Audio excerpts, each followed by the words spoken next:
우리 옆에 계신 분들과 한번 인사하겠습니다. 잘 오셨습니다. 하나님의 은혜가 있을 것입니다. 아멘. 오늘 본문은 성경에 기록된 최초의 전쟁입니다. 참여한 왕의 이름이 9명이나 나오는 국제 전쟁입니다.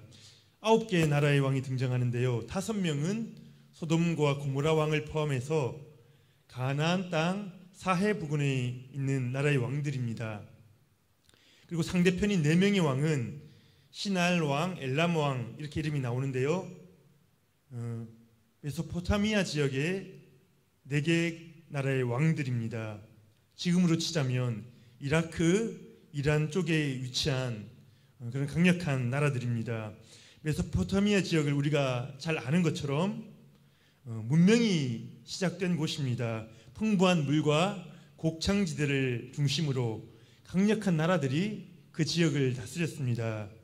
그래서 이 지역에 4명의 왕이, 강력한 4명의 왕이 함께 동맹을 이루어 저 멀리 수백 킬로 떨어진 가나안 지역의 이 5개 나라를 정벌하고 그들로부터 조공을 받아왔던 것입니다. 12년간 그렇게 조공을 받아왔었는데 소돔을 포함한 이 5개 나라들이 13년째가 되는 해에 이제 조공을 바치지 말자, 우리 이제 그들로부터 독립하자, 그렇게 결정을 한 것입니다. 이들은 조공을 바치지 않고 1년간은 좋은 자유의 시간을 누렸습니다. 그런데 그 다음 해가 되자 이제 메소포타미아 지역의 이 4개 지역의 왕들이 준비를 한 것이죠. 군사들을 모아서 이들을 치러 멀리까지 내려온 것입니다. 메소포타미아 지역에서, 그러니까 원래 아브라함이 살던 갈대아 우르 그 지역으로부터 가나안 땅 지역까지 상당히 먼 거리를 원정 전쟁을 나온 것입니다. 가나안 지역 5명의 왕들은 자기 지역에서 벌이는 전쟁이니까 어드밴티지가 이점이 있죠. 지역을 잘 알 것이고 여러 가지 장점들이 있을 텐데도 불구하고 이 원정원 4개국의 왕들이 상당히 강했을 것입니다. 이들에 의해서 박살이 나고 맙니다. 이 왕들이 전쟁에서 패배하자 이제 도망가는 모습을 이제 오늘 성경 말씀에서 그리고 있는데요. 사해 골짜기에 역청구덩이가 많았다라고 합니다. 지금의 말로 하면 끈적거리는 아스팔트 그런 덩어리로 된 구덩이들이 많이 있었는데 소돔 왕과 고모라 왕이 도망가다가 거기 빠져서 고생하는 장면도 오늘 성경이 보여주고 있습니다. 결국 원정원 4명의 왕들은 소돔과 고모라의 모든 재물과 양식을 다 빼앗아서 이제 돌아가는 것입니다. 여기까지가 이 전쟁의 줄거리입니다. 그런데 여기서 이 내용이 너무나 중요한 것은, 성경에 기록된 것은 바로 이 이야기 가운데에 아브람의 조카인 롯이 등장하기 때문입니다. 롯은 삼촌 아브람을 뒤로하고 물이 풍부한 요단 평야를 선택하여 나아갔습니다. 그때 그를 매우 하였던 곳이 바로 소돔성이었습니다. 이 전쟁이 일어났을 때에 롯이 소돔성에 살고 있었다, 소돔성에 거하고 있었다라고 이야기를 합니다. 소돔성에서 살고 있었던 그는 온 식구가 포로로 잡히고 그동안 모은 모든 재물들도 다 빼앗기게 되는 것입니다. 오늘 이 이야기를 시작하면서 첫 번째로 살펴볼 것은 아브라함의 참전입니다. 포로로 붙들려가던 롯의 종들 중 한 명이 이제 도망을 나와서 이 종이 찾은 곳은 바로 주인 롯의 삼촌이었던, 예전에 아마 함께 했을 것입니다, 이 아브라함에게 달려가서 그동안 있었던 모든 소식을 전하는 것입니다. 아브라함은 조카 롯이 붙잡혔다는 소식을 듣고 곧바로 참전을 결정합니다. 전쟁에 참여해야 되겠구나. 아브라함이 전쟁에 참여할 다른 어떤 이유도 없었습니다. 자신이 있는 헤브론 광야 지역이 그들로부터 공격을 당하지 않는 것만 해도 너무나 천만 다행한 일이지요. 다만 아브라함은 자신의 조카인 롯을 멀리서 항상 지켜보고 있었고 그 롯에 대해서 생각을 하였던 것입니다. 그를 보호하는 것을 자신의 책임으로 여겼습니다. 자신을 따라서 함께 고향에서 나온 자기의 친지인 것입니다. 그렇다면 아브라함이 얼마나 세력이 강했기에 국가 간의 큰 전쟁에 개입을 할 수 있었을까 하는 의문이 듭니다. 오늘 읽지 않았던 앞에 13절과 14절 말씀을 보면은 아브라함이 동맹을 맺고 있었다. 그 지역에서 그 정보를 알 수가 있고요. 아브라함이 기른 군사들이 318명이나 있었다. 그것을 우리가 알 수 있습니다. 먼저 아브라함은 그 지역의 아모리 족속, 마므레, 에스골, 아넬, 삼형제인데 삼형제가 상당히 강력한 각자의 세력을 유지하고 있었나 봅니다. 그래서 이들과 동맹을 맺었습니다. 아모리 족속, 우리가 이름을 많이 들어봤던 족속입니다. 400년 후에 여호수아가 가나안 땅을 점령할 때에 멸망당하는 족속 중에 하나입니다. 성경은 당시에는 아직 이들의 죄가 관영치 않았다, 가득 차 있지 않았다라고 표현을 합니다. 그래서 아브라함은 이들과 적당한 관계를 유지하면서 서로를 지켜주는 동맹 관계를 맺었던 것입니다.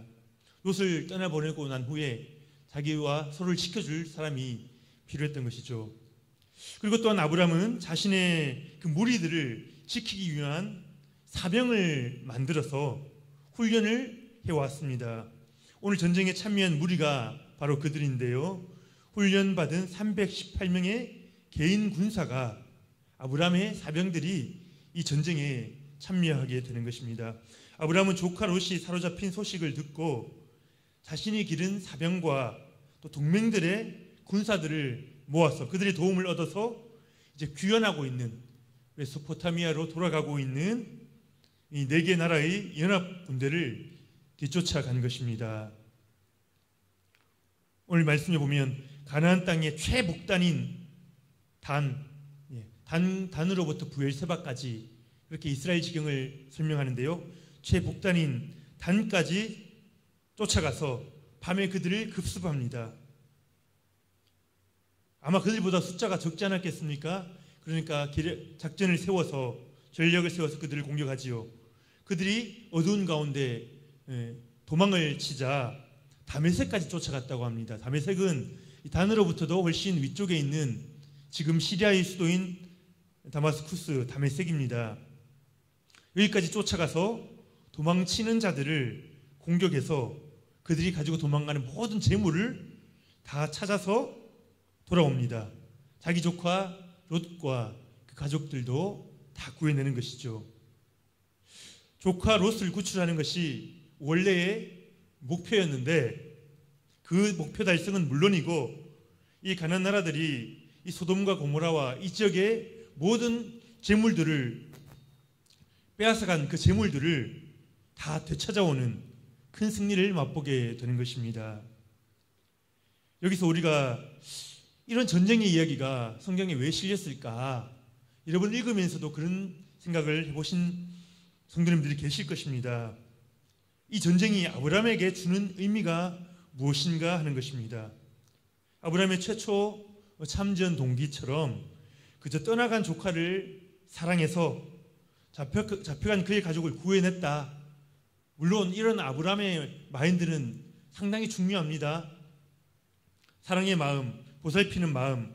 하지만 단지 이것이 오늘 본문의 주제는 아닐 것입니다. 이 이야기 속에는 하나님께서 아브라함에게 주시고자 하시는 메시지가 분명히 들어있는 것입니다. 아브라함은 하나님으로부터 그 광야에 남겨졌을 때에 눈을 들어 동서남북 사방을 바라보라. 이 땅을 주겠다라는 약속을 분명히 받았습니다. 하지만 그 약속이 실현되지 않고 시간은 흘러갑니다.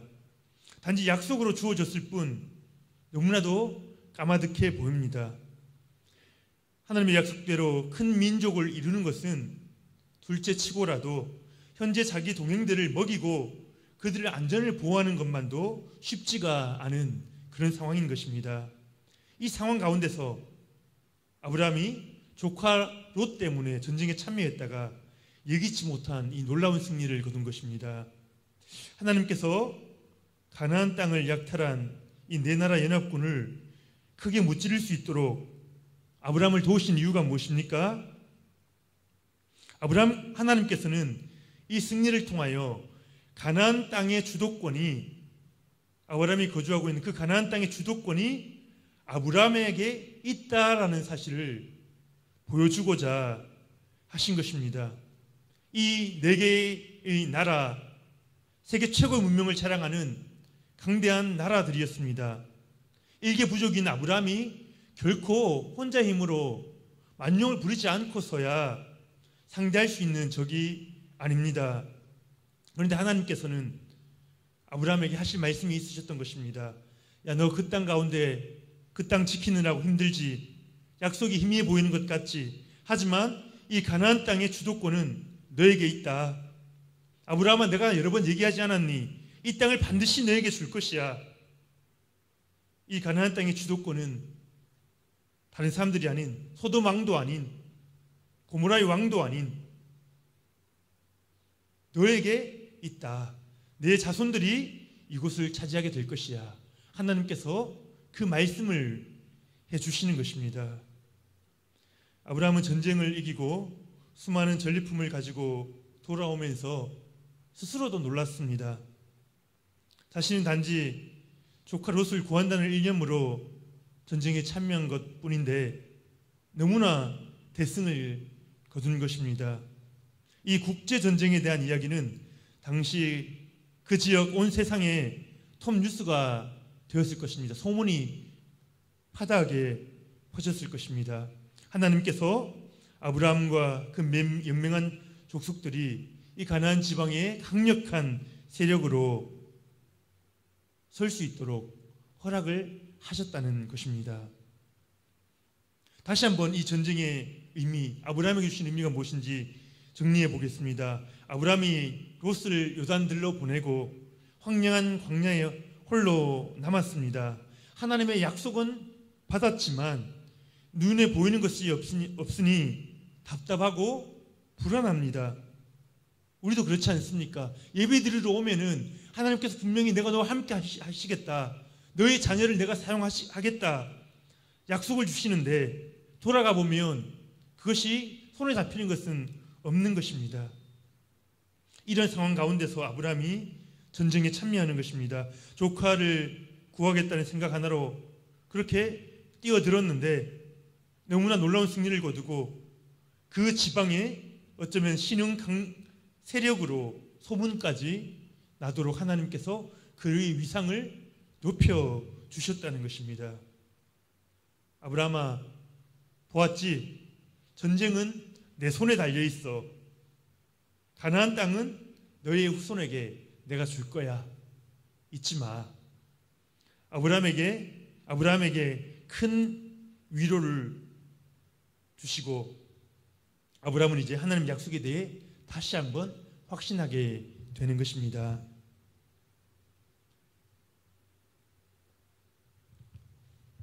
이것이 우리 그리스도인의 삶입니다. 우리가 하나님 약속을 따라갈 때의 답답함과 불안함이 있습니다. 세상을 향해 가는 친구들을 너무 잘 되는 것 같거든요. 힐끗힐끗 쳐다봅니다. 롯처럼 세상이 약속하는 풍요가 있는 곳으로 발걸음이 옮겨지려고 할 때가 있지 않습니까?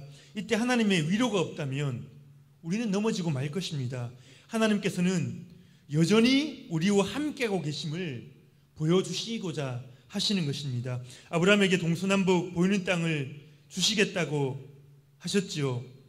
그리고 오늘 이 놀라운 전쟁을 통하여 그 땅을 줄 수 있는 능력이 나에게 있다. 잊지 마라. 믿음 약해지지 마라. 그 말씀을 하고 계시는 것입니다. 약속의 땅을 지키는 자에게는 반드시 하나님의 메시지가 임합니다. 약속의 땅을 지키고 있으면 하나님께서 반드시 보여주시는 것이 있습니다. 우리가 불안할 때에, 약속의 땅을 지키며 불안해하고 있을 때에 하나님께서는 반드시 하나님이 일하고 계시는 것을 우리에게 희끗희끗 보여주십니다. 그리고 따라오라. 하나님께서 믿음의 사람들을 만들어 가시는 방법인 것입니다. 절대 눈에 보이도록 모든 것을 다 주시지 않습니다. 우린 다 주시면 좋겠잖아요. 하나님 분명히 놀라운 걸 주시겠다고 하셨는데 모든 것을 다 주시지 않습니다. 왜 그렇습니까? 그렇게 하면 눈에 보이지 않는 하나님을 더 이상 바라보지 못하기 때문입니다. 우리가 모든 것이 채워지면요, 하나님을 바라보지 않습니다. 우리 믿음이 거기서 끝이 날 수가 있습니다. 하나님께서는 그래서 아무것도 보이지 않는 가운데 약속을 주시고 또 확신을 주시고 그 믿음의 길을 한 발자국씩 따라오게 하시는 것입니다.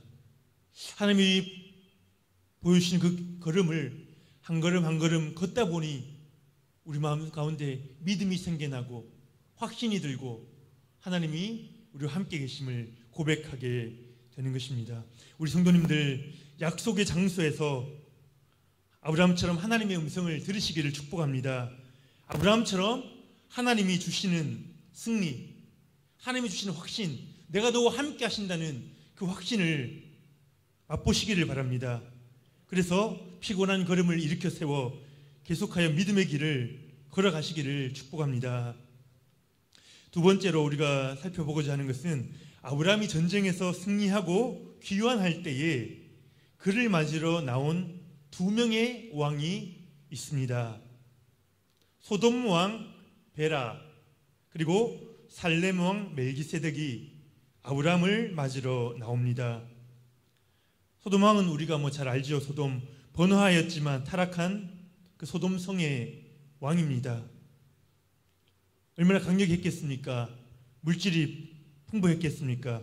반면에 살렘 왕 멜기세덱은 그 출신이 드러나지 않는 성경에서 참 신비의 인물입니다. 성경은 살렘 왕 멜기세덱을 설명하면서 지극히 높으신 하나님의 제사장이다, 그렇게 표현을 하고 있습니다. 그 당시 제사장에 대한 율법이 주어지지도 않았거든요. 모세에 의해서 그 제사장의 직분이 주어지는 것은 한참 후의 일 아닙니까? 이 멜기세덱을 이야기하면서 지극히 높으신 하나님의 제사장이다, 그렇게 이야기를 합니다. 제사장에게 있는 특권이 무엇입니까? 하나님을 대신하여 백성들을 축복하는 권한이 있습니다. 대단하지요. 하나님을 대신하여 하나님의 백성들을 축복하는 권한이 제사장에게 있습니다. 이 멜기세덱 왕이 이 아브라함을 영접하면서 아브라함을 축복하는 것입니다. 오늘 19절 말씀에 이렇게 이야기를 합니다. 그가 아브라함에게 축복하여 이르되 천지의 주제이시오 지극히 높으신 하나님이여 아브라함에게 복을 주옵소서. 멜기세덱의 말 속에 들어있는 것은 하나님이 복을 주시는 분이라는 사실을 이야기하고 있습니다. 천지의 주제이시오 지극히 높으신 하나님이 아브라함에게 복을 주시는 분이시라고 말씀하는 것입니다. 복을 주시겠다는 하나님의 말씀을 따라 나왔지만 이 아브라함이 헷갈릴 때가 있는 것입니다. 세상을 따라간 롯과 과감히 이별을 했지만 때로는 광야에 묻혀있는 자신보다 롯이 그 누리고 있는 것들을 보면서 이건 뭘까? 아브라함이 생각할 때가 있었을 것입니다. 그런 그에게 지금 멜기세덱은 하나님께로부터 오는 그 복을 아브라함에게 빌어주고 있는 것입니다. 복은 하나님께로부터 오는 것이다. 그것을 이 멜기세덱이 말해주는 것이죠. 이어서 멜기세덱 왕은 아브라함 앞에서 하나님을 찬양합니다. 20절에 보면은 너희 대적을 너의 손에 붙이신 지극히 높으신 하나님을 찬송할지로다. 아브라함에게 승리를 주신 분도 하나님이시라는 것을 이야기하고 있는 것입니다. 아브라함은 어떨결에 전쟁에서 큰 승리를 거두고서 나의 세력이 상당하구나 자랑하는 마음이 아마 있었을 것입니다. 내가 군사를 얼마나 잘 키워 놓았어. 내가 준비를 참 잘했지. 그리고 동맹도 기가 막히게 잘 맺었어. 완벽한 승리였어. 우리가 조금만 일이 잘 될 때에 모든 영광을 스스로 안에서 찾고자 합니다. 스스로에게 돌리고 그 잘된 이유를 스스로로부터 찾고자 하는 것입니다. 우리는 다 그렇습니다. 그래서 성경은 선줄로 생각하는 자는 넘어질까 조심하라 라고 가르칩니다. 하나님께서는 자칫 교만해질 수 있었던 아브라함 앞에서 멜기세덱의 입술을 통하여 말하시는 것입니다. 너에게 승리를 준 자는 바로 나다. 나 지극히 높은 여호와, 내가 너에게 승리를 주었다. 이 사실을 잊지 말라는 것입니다. 이 아브라함이 멜기세덱 왕의 찬양을 아멘으로 받고 자신의 얻은 것의 10분의 1을 멜기세덱에게 바칩니다. 하나님의 도우심을 인정하고 또 멜기세덱 왕의 이 영적인 축복을 받는 것이죠. 수납하는 것이죠. 반면에 소돔 왕 베라가 이제 또 나와서 아브라함에게 이야기를 합니다. 갑자기 던지는 말이 이것입니다. 사람은 내게로 보내고, 네가 구해온 이 사람들 내게로 보내고, 물품은 네가 가져라. 상당히 교만한 모습입니다. 아브라함으로 인하여 잃어버렸던 사람들과 재물을 되찾은 것 아닙니까? 그러나 아브라함에게 감사의 표현을 하지 않습니다. 소돔 왕이 무슨 생각을 하고 있는 것처럼 보이십니까? 그는 이 땅에서 자기가 가지고 있던 물질에 대해서 머릿속으로 계산을 하고 있습니다. 전쟁에 승리한 아브라함과 어떻게 거래를 할 것인가, 그것을 생각하고 있는 것입니다. 그래서 그가 머리를 돌려보았더니 물품은 조금 아깝지만 아브라함에게 내주더라도 사람들을 되찾으면 승산이 있는 거래라는 계산을 한 것이죠. 이에 아브라함이 어떤 대답을 했는가는 우리에게 참 중요합니다.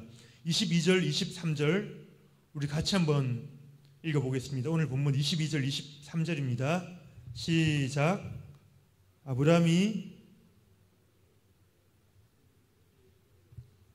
지극히 높으신 하나님 여호와께 내가 손을 들어 맹세하노니 내 말이 내가 아브라함으로 치부하게 하였다 할까 하여 내게 속한 것은 실한 오락이나 들매끈 한 가닥도 내가 가지지 아니하리라.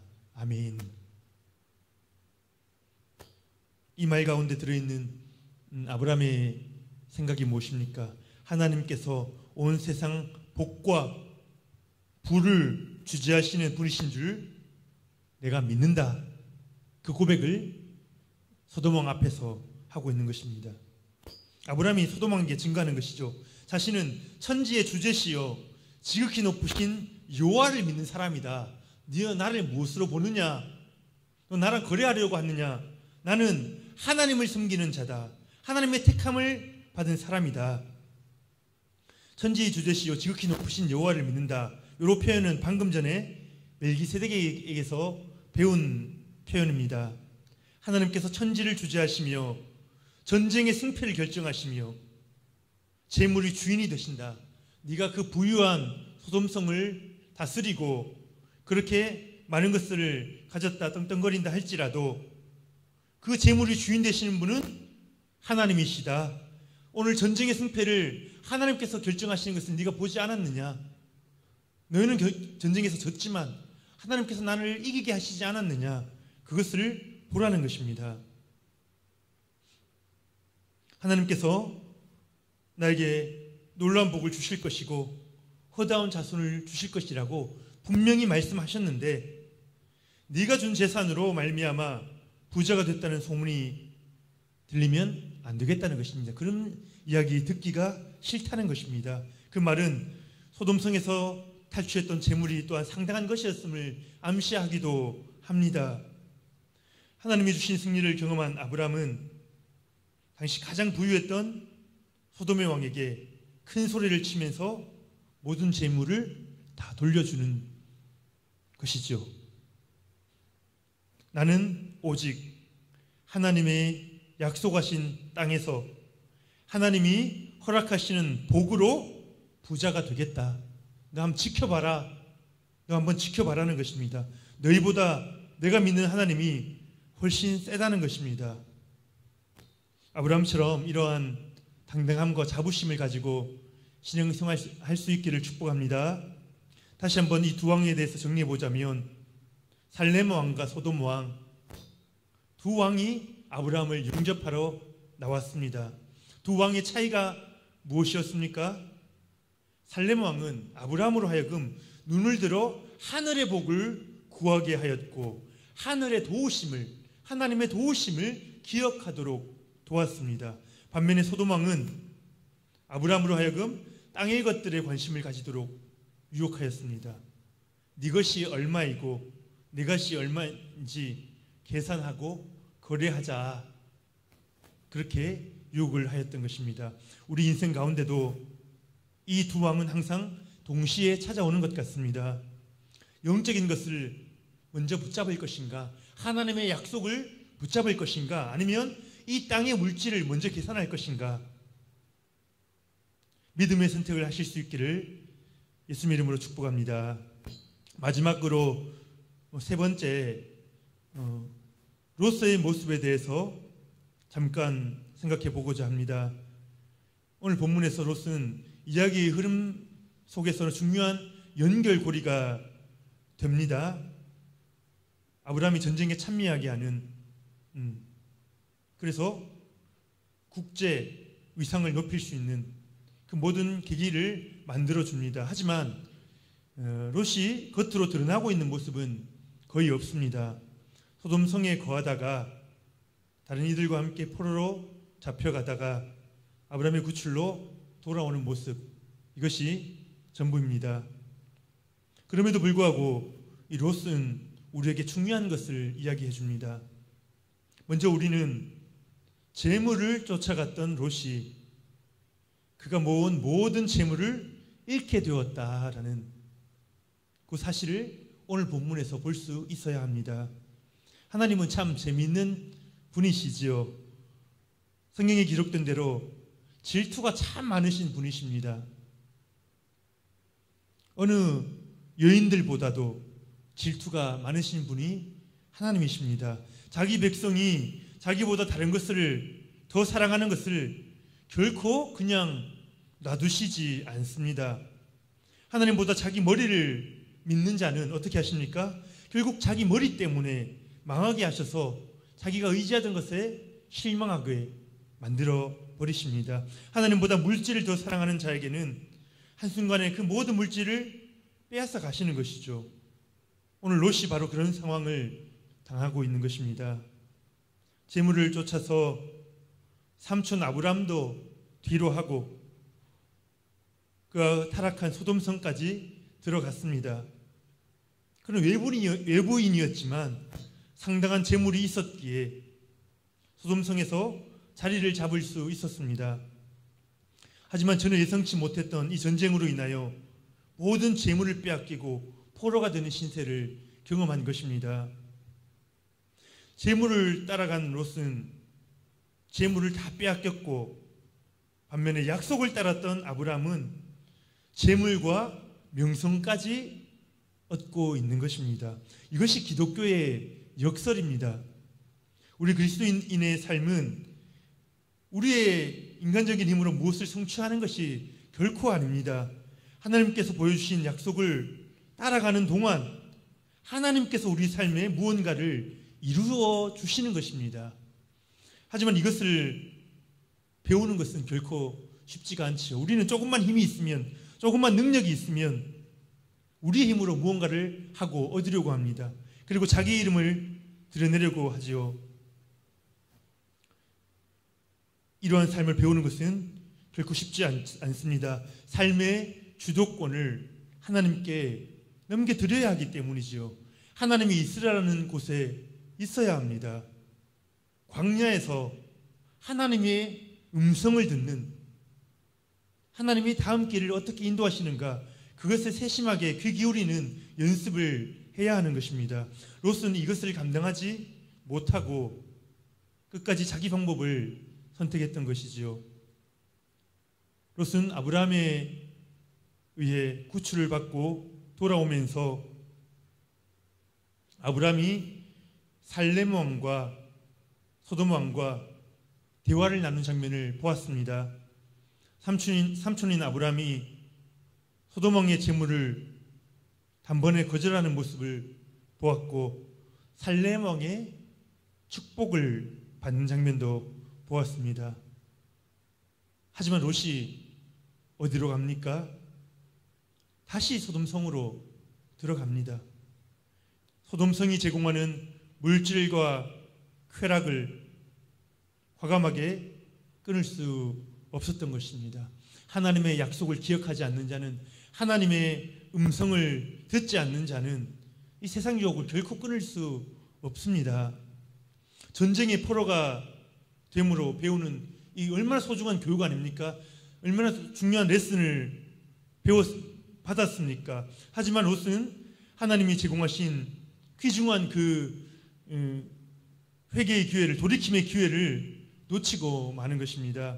이 포로의 사건은 롯에게 하나님의 마지막 경고와도 같았습니다. 우리가 잘 알듯이 소돔성은 곧 멸망하게 되고 롯이 얼마나 비참합니까?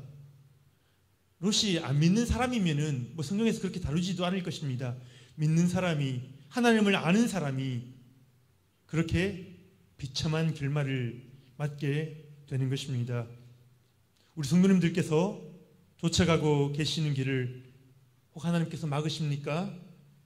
만약 그렇다면 우리가 하나님 자신보다 더 추구하는 것들이 없는가 반드시 살펴보아야 합니다. 내게 왜 어려움이 생겼는지, 문제가 무엇인지 그것을 하나님과의 관계에서 답을 찾아야 합니다. 물론 세상적인 어떤 답과 원인이 있겠지요. 하지만 그 이전에 하나님과의 관계에서 무엇이 잘못되었는 것을 찾고 돌이켜야 하는 것입니다. 하나님께서 경고를 주실 때에, 아직 기회가 있을 때에 하나님께 돌아와야 하는 것입니다. 이제 오늘 말씀을 마무리하려고 합니다. 하나님께서 아브라함에게 오늘 놀라운 승리를 주신 이유가 무엇입니까? 가나안 땅을 주시겠다는 자신의 약속이 확실하다는 것입니다. 가나안 땅을 반드시 너에게 주겠다는 것입니다. 우리 성도님들, 약속의 자리를 지키시기를 바랍니다. 믿음의 자리를 지키시기 바랍니다. 믿음의 길은 외롭지만 그 길에서 하나님은 약속의 땅을 보여주시고 또 그 땅의 주도권이 우리에게 있음을 이야기하시고 또 세상으로 하여금, 그 지역 사람들로 하여금 내가, 하나님께서 우리를 택했다는 것을 보여주시는 것입니다. 하나님께서 우리에게 말씀하십니다. 너를 축복의 통로로 사용할 거야. 내가 너에게 반드시 승리를 줄 거야. 하나님께서 우리에게 속삭이십니다. 그리고 세상을 향해서도 동시에 경고하시는 것입니다. 가나안 땅, 이 땅만큼은 너희가 마음대로 손대지 못해. 내가 계획을 갖고 있는 땅이야. 나의 자녀에게 주기로 한 땅이니 넘보지도 마. 하나님께서 세상을 향해서 경고하시는 것이 오늘 본문이 우리에게 주시는, 말씀하고 있는 내용인 것입니다. 우리 성도님들의 맡겨진 자리에서 약속의 땅을 끝까지 지키시고 그리하여 놀라운 축복의 통로로 쓰임 받으시는 그런 복된 인생이 되실 수 있기를 예수님의 이름으로 축복합니다.